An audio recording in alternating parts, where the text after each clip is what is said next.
오늘 말씀은 이제 비시디 안디옥에서의 사도 바울 설교의 가장 중요한 부분, 복음의 말씀, 그리고 마무리되는 말씀이 되겠습니다. 그래서 지난 시간에 살펴본 것은 전편으로서 구약의 이스라엘 역사를 쭉 다윗을 초점으로 해서 바로 전부 다 전체를 한번 쭉 훑으면서 이 다윗이 말한 메시아가 바로 예수님이다라는 것을 선언하였고, 오늘은 이제 그 예수님이 왜 메시아인가를 증거하는 그러한 말씀으로 되어 있습니다. 역시 바울다운 그러한 아주 깊이 있고 짤막하지만 아주 풍부한 내용들이 담겨 있어서 정말로 두고두고 우리가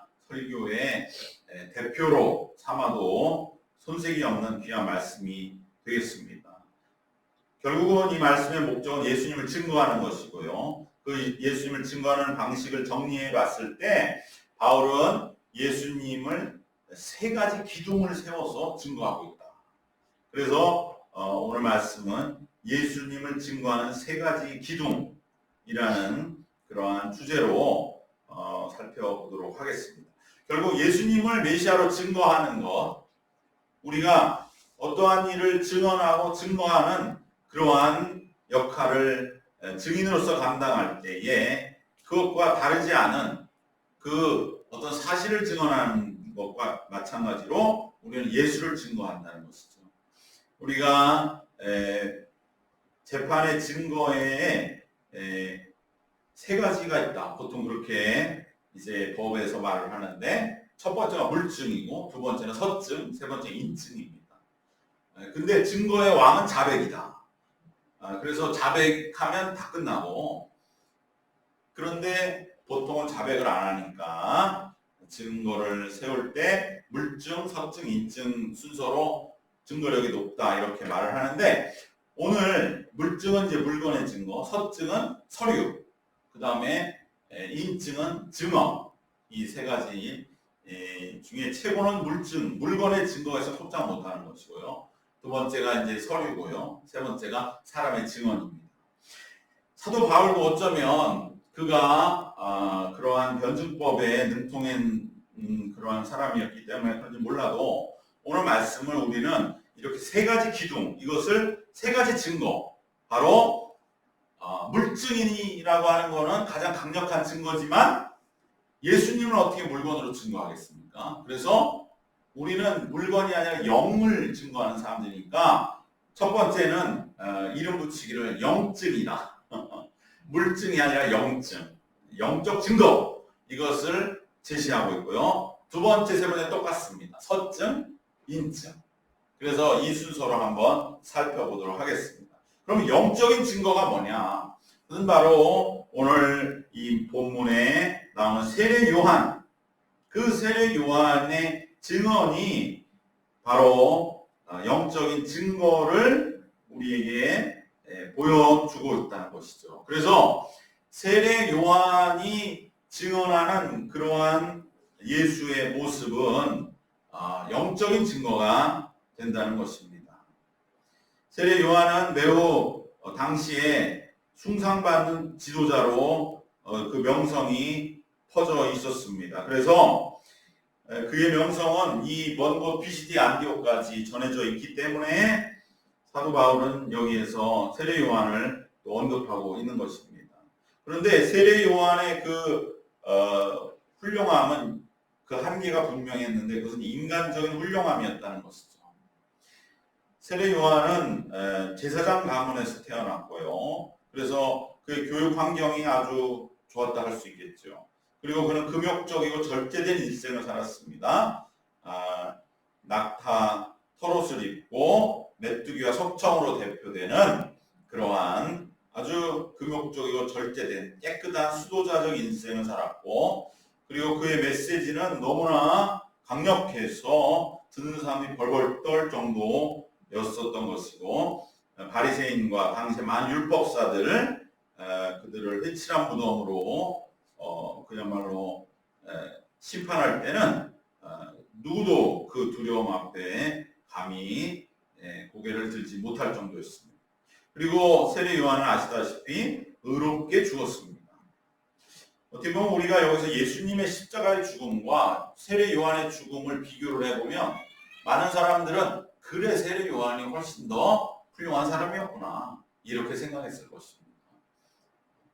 그 헤롯 왕가의 그 부정, 그 더러운 추악한 그러한 왕의 부정불패를 공격하다가 죽임을 당한 그러한 모습, 그것은 명예로운 죽음이고 그것은 의로운 죽음이었기 때문에 많은 이들에게 역시 세례 요한다운 죽음이다 이러한 칭송을 받았을 것입니다. 그러나 그에 비해 예수님은 어떻게 보면은 그냥 모든 인간적인 눈으로 볼 때는 그저 예루살렘에서 뭔가 해보려고 제자들하고 힘을 썼다가 다 실패하고 다 도망가고 홀로 외로이 십자가에서 그 모진 수치를 당하고 죽은 그러한 저주받은 죽음이라고 여겼을 것입니다. 그럴 때에 이 세례 요한의 명성은 얼마나 높았겠는가. 그리고 그는 생전에 많은 제자를 거느렸다고 했습니다. 그리고 후대에도 많은 제자들이 남아서 바로 당시에 광야에서 함께 모여서 공동생활을 하면서 그러한 금욕적인 또 유대교의 일파를 이룰 정도였습니다. 이처럼 인간적으로 영적 지도자로서 세례 요한은 모든 요소를 빠짐없이 갖췄습니다. 죽음 이후에는 더 그 이름이 높아져서 심지어 오늘 이 말씀의 많은 해설가들은 당시에 왜 바울이 비스티안 중에 세례 요한의 이야기를 했느냐, 많은 사람들이 세례 요한이 메시아가 아닐까, 우리 시대에 메시아라고 여겨졌고 있었기 때문에 그러한 명성이 퍼져나갈 정도였기 때문에 세례 요한이 이렇게 참으로 많은 이들에게 추앙을 받고 있었습니다. 그런데 세례 요한이 예수님에 대해서 오늘 바울의 말씀처럼 신발끈도 나는 풀 수 없을 정도라고 증언했던 것은 어떻게 보면 굉장히 충격적인 일이고 이것은 해설이 필요했던 메시지였습니다. 요한 자신을 너무 낮춘 게 아닌가? 과장 아닌가? 너무 심한 겸손 아닌가? 과연 그 메시아 예수는 누구이기 때문에 어떻게 아무리 예수가 인생을 깨끗하게 정말 이 땅에 와서 어떻게 인간으로서 세례 요한보다 더 나았게 살 수 있는가? 이렇게 의문을 가질 수밖에 없는 세례 요한의 언급이었던 것입니다. 그러나 바울은 이걸 분명하게 전하는 것입니다. 요한과 예수님의 근본적인 차이는 뭔지 아는가? 그것은 바로 예수님은 훌륭한 스승이나 지도자를 뛰어넘으시는, 그래서 친히 대속제물이 되셨기 때문에, 그래서 세례 요한을 존경하고 흠모하고 그래서 메시아로 지금 인정하는 것이 점점 퍼져나가는 것, 그것과 지금 사도 바울이 전하는 예수님을 참된 메시아로 믿고 받아들이는 것은 아예 차원이 다른 문제이기 때문에 사람 중에 가장 뛰어난 세례 요한이라 할지라도 천국에서는 가장 작은 자가 된다고 하신 예수님의 말씀처럼 세례 요한은 자기 자신을 가장 낮은 자로 표현한 것이라고 바울은 해설해 주는 것입니다. 바울은 바로 이것을, 즉 예수님은 세례 요한처럼 그러한 같은 차원에서 더 예수님이 낫다, 이렇게 더 훌륭하다, 이렇게 이해해서는 안 되고 전혀 다른 분, 아예 다른 분, 예수님을 믿는다는 것은 어떠한 지도자나 위인이나 스승이나 영웅을 따르는 차원이 아니라 오히려 내 삶을 부정하고 예수님과 함께 십자가의 삶을 살아가는, 그리고 십자가에 죽고 부활로 다시 거듭나 새로운 삶으로 다시 태어나는 일이 바로 예수 믿고 구원을 받는다는 것임을 사도 바울은 증언하는, 이것이 바로 영적 증거. 이처럼 예수를 믿는다는 것은 영적인 도약이 있고 비약이라는 것입니다. 그냥 한 걸음 한 걸음 계단을 올라가는 게 아니라 점프를 하는 거예요. 우리의 힘이 아니라 하나님의 은혜와 예수 그리스도의 십자가 보혈의 능력으로 우리를 붙잡아서 뛰어 다른 생으로 보내주시는 것입니다. 이것이 영적인 증거가 되고, 오직 예수님으로 인한 이러한 뛰어넘음으로 인하여 우리는 매일매일 진정 영적인 삶으로 다시 태어나고 새롭게 살아가게 되는 것입니다. 내가 삶의 주도자가 아니라 오직 예수님이 주도자 되게 하시는 삶이 참된 그러한 예수를 구원자로 받아들인 믿음의 삶이라고 하는 것을 새롭게 결단하는, 그것이 예수를 전하는 우리의 영적 증거가 되시기를 바랍니다. 바로 이것이 영적인 증거인 것입니다. 신앙생활은 이것은 영적인 것이다. 세례 요한이 아무리 뛰어날지라도 그는 천국에서 가장 낮은 자가 될 수밖에 없는 것은, 그가 추구했던 삶은 결국은 인간적인 그러한 영적인 노력이었고, 예수님은 아예 출발이 다르다. 예수님은 그 자신이 십자가의 대속제물이 되셨기 때문에 그를 믿는다는 것은 우리의 기존의 삶의 신앙을 다 뒤집어 엎고 나를 십자가에 못 박고 새롭게 태어나서 살아가는 그러한 새 삶인 것을 바울은 증거하는, 바로 이 영적인 증거가 첫 번째 증거가 되는 줄로 믿습니다. 두 번째, 이제 예수 전파의 기둥은 바로 예수님은 모든 구약 예언의 성취라는 성경 말씀이 바로 예수 전파의 두 번째 기둥입니다. 그것이 두 번째 말한 서증이 되는 것이죠. 문서, 우리에게 주신 성경 말씀입니다. 예수님께 일어났던 일들은 사도 바울이 이것을 이제 전하려고 볼 적에 많은 사람들은 그것이 메시아에게 일어난 일이 과연 예수에게 일어난 일들이 메시아에게 일어날 법한 일입니까? 라고 이렇게 의문을 제기하는 것이죠. 예수가 당한 일이 우리가 생각하는 메시아가 당한 일이라고 우리가 예측하기엔 너무나 당황스럽습니다. 이렇게 반문하는 것입니다. 물론 다윗이라고 해서 처음부터 영광스러운 왕이었느냐? 그가 물론 골리앗을 쓰러뜨릴 때는 그래 메시아는 저래야 돼 그랬지만, 그 이후에 사울의 추격을 받아서 그야말로 비참한 미친 짓까지 할 때는 많은 사람들이 메시아의 삶에 저런 미친 짓을 하는 보통 사람만도 못한 그러한 장면도 과연적인 메시아적인 것인가 의문을 갖는다 이 말이죠. 그래서 많은 사람들이 그래 메시아라 할지라도 이 땅에 와서 양지만을 바라고 항상 영광된 모습만을 무슨 잘못 하나도 없는 그러한 삶은 아닐 것이야, 평범하지는 않을 것이야 라고 하지만, 그러나 예수님은 너무 심하다 이 말이에요. 특히 그 결정적인 것이 바로 십자가의 죽으심. 그러니까 예수님이 이 땅에 오셔서 여러 가지 일들을 많이 겪으셨지만 우리가 다 받아들일 수 있어. 메시아로서 그럴 수도 있지.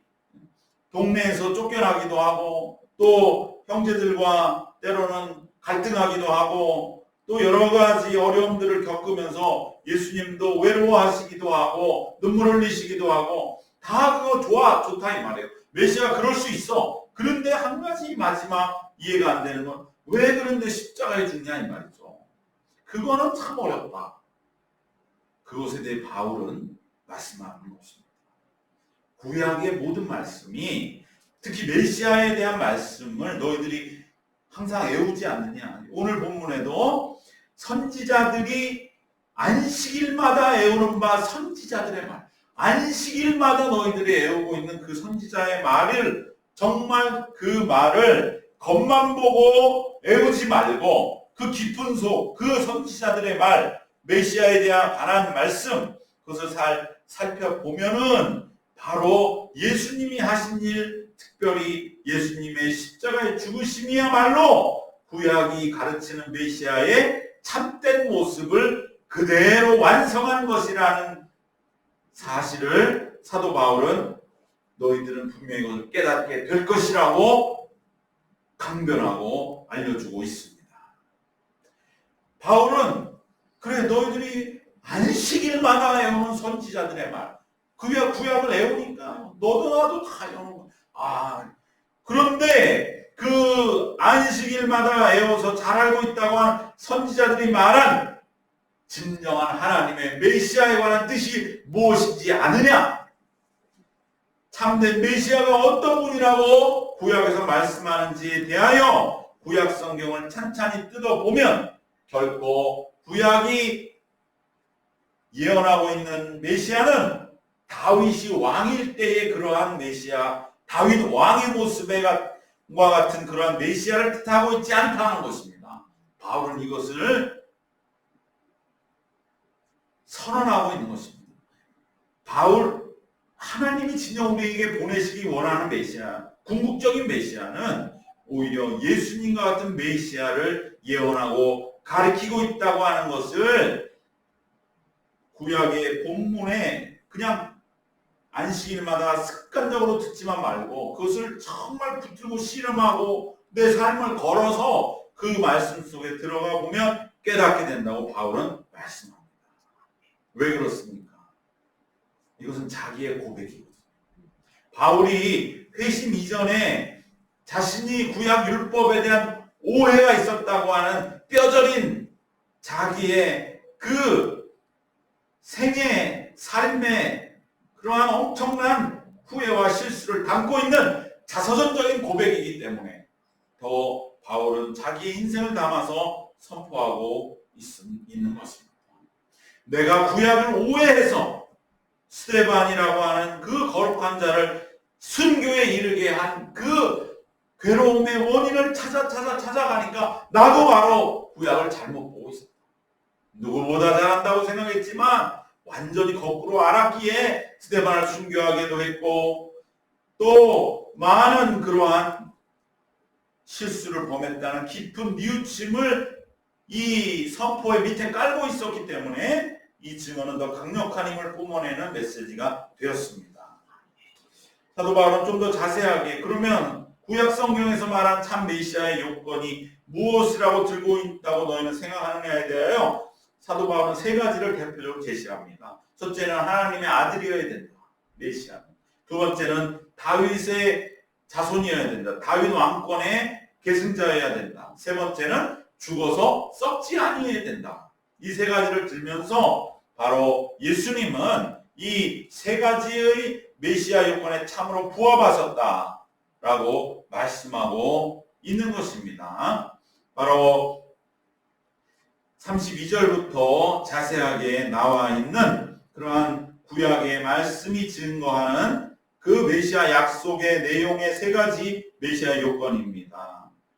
그래서 33절에 보면 곧 하나님이 예수를 일으키사 우리 자녀들에게 이 약속을 이루게 하셨다 함이라. 시편 둘째 편에 기록한 바와 같이 너는 내 아들이라 오늘 너를 낳았다. 이것이 하나님의 아들이어야 된다는 거예요. 메시아는 하나님의 아들이어야 된다.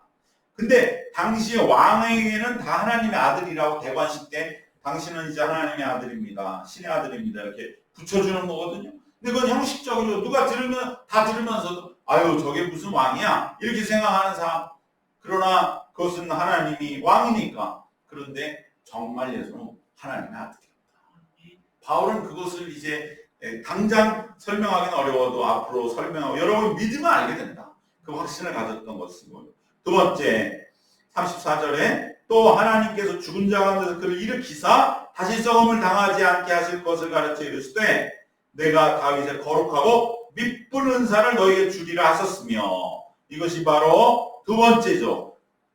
시편 55편 이사야 55장 3절에 있는 내가 다윗의 거룩하고 밑분 은사 이게 뭐냐? 바로 다윗의 너의 씨에서 너의 후손에서 메시아가 나온다는 것이거든요. 다윗의 거룩하고 밑분 은사 이것이 두 번째 다윗의 거룩하고 밑분 은사를 너에게 주리라. 다윗의 자손에서 메시아가 난다. 예수님은 다윗의 자손이라고 하는 것은 너무나 상식이고요. 그 다음 세 번째 35절 또 다른 시편에 일렀으되 주의 거룩한 자로 썩음을 당하지 않게 하시리라 하셨느니라. 이것은 시편 16편 10절. 이것은 바로 죽은 메시아, 죽지 않는 메시아, 진정 영원한 살아있는 메시아. 그분이 누구냐? 그것은 부활의 증언으로서의 예수님이다. 그런데 재밌는 말을 하죠. 36절 37절에 보면 다윗은 당시 36절 다윗은 당시에 하나님의 뜻을 따라 섬기다가 잠들어 그 조상들과 함께 묻혀 썩음을 당하였으되. 바울은 여기서 사실은 강력한 말씀을 하는 거예요. 이젠 다윗을 내려놔라. 다윗 같은 메시아에 우리가 매이지 마라. 왜? 다윗은 썩음을 당했다. 이건 부정할 수가 없죠. 아무리 훌륭한 다윗 왕이라고 해도 다윗은 죽어서 다 썩어버렸지 않느냐. 그런데 37절 하나님께서 살리신 이는 썩음을 당하지 아니하였나니. 바로 예수는 다윗도 썩었는데 예수는 썩음을 당하지 않는다. 죽음으로부터 살아난 진정한 메시아. 그래서 이 메시아의 세 가지 요건, 아들, 또 다윗의 자손, 썩음 당치 않음, 이 세 가지 중에 마지막 세 번째는 다윗도 못했는데 하나님은 예수님만은 부활하심으로 이루셨다고 설교 증언하고 있습니다. 이것이 다 구약의 말씀에 들어있는 거라는 거예요. 이런 것을 놓치고 구약을 보면서 뭐 시편 23편, 시편 1편 유명한 말씀만 외우고 그냥 복 받는 말씀만 들어서, 그리고 우리에게 복 주는 메시아만을, 그런 구절만을 따가지고서 그것만이 마음에 꽂히긴 꽂히죠. 너무 힘드니까. 그러나 그러한 메시아로 우리가 찾았던 바울 자신이 내가 그러다 엄청 죽을 뻔했다. 내가 큰 실수하고 지금도 그 죄는 평생 씻을 수 없는 죄로 여기고 있는 그 모든 메시아에 대한 그 엄청난 그 어둠의 길을 너희들은 가지 마라 이거죠. 바울.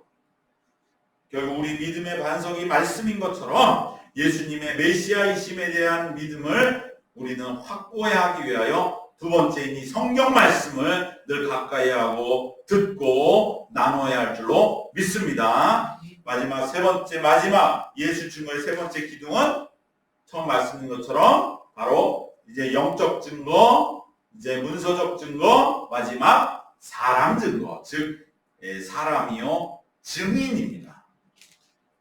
바로 바울은 마지막으로 예수를 증거하는 마지막, 그러나 세상의 재판의 증거 그 능력이 아니라 정말 강력한 마지막 증거를 마지막에 줍니다. 세상과 반대죠. 물증, 인증, 물증, 서증, 인증이지만 세상의 재판은, 그러나 하나님의 예수 증거의 가장 강력한 것은 무엇이냐?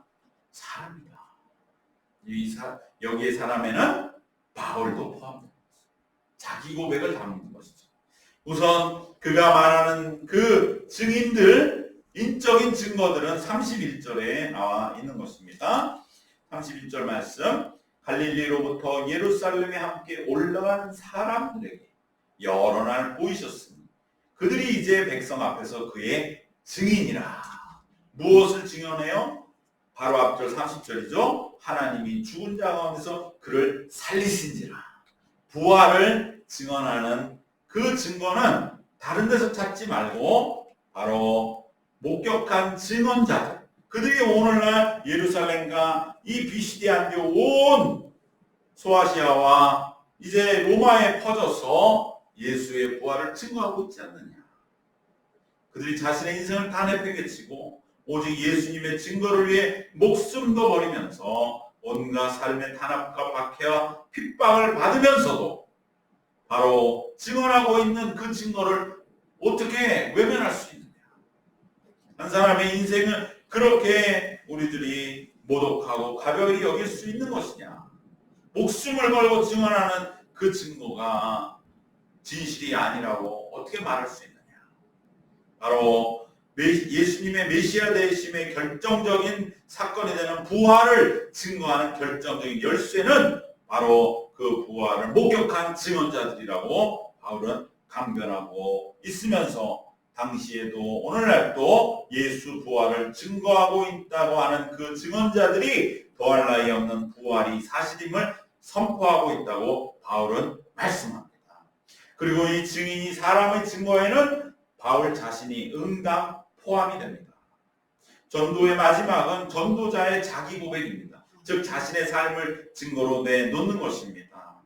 오늘 바울의 설교, 이 BCD 안교의 첫 설교에 마지막 정점을 찍는 것은 바로 39절에서 말씀하시는 바, 우리는 이 39절을 주목하게 됩니다. 39절에 이렇게 되어 있습니다. 또 모세의 율법으로 너희가 의롭다 하심을 얻지 못하던 모든 일에도. 여러분, 이것은 바울의 철저한 자기 고백이요, 회심의 고백입니다. 모세의 율법으로 너희가 의롭다 하심을 얻지 못하던 모든 일, 바로 그것은 하나님을 위한다고 하면서도 사도 바울이 율법으로 의롭다 하심을 얻기 위하여 정말로 회심 전에 자기의 모든 것을 다 바쳐서 동분서주했던 지난날에 대한 뼈저린 회개의 반성인 것입니다. 그는 율법으로 의롭다 하심을 얻고자 하기 위해서 하나님의 이름으로 온갖 의로움을 다 자기 한 몸에 짊어진 사람인 것처럼 그렇게 초대교회를 핍박하기 위하여 스데반도 순교시키고 또 그 위에 남은 자들을 잡기 위해서 정말로 그 누구보다 열심히 여기저기 뛰어다녔지만 자신 안에는 의로운 일을 한다는 확신이 없었다고 하는 바울의 지난날에 대한 뼈저린 반성인 것입니다.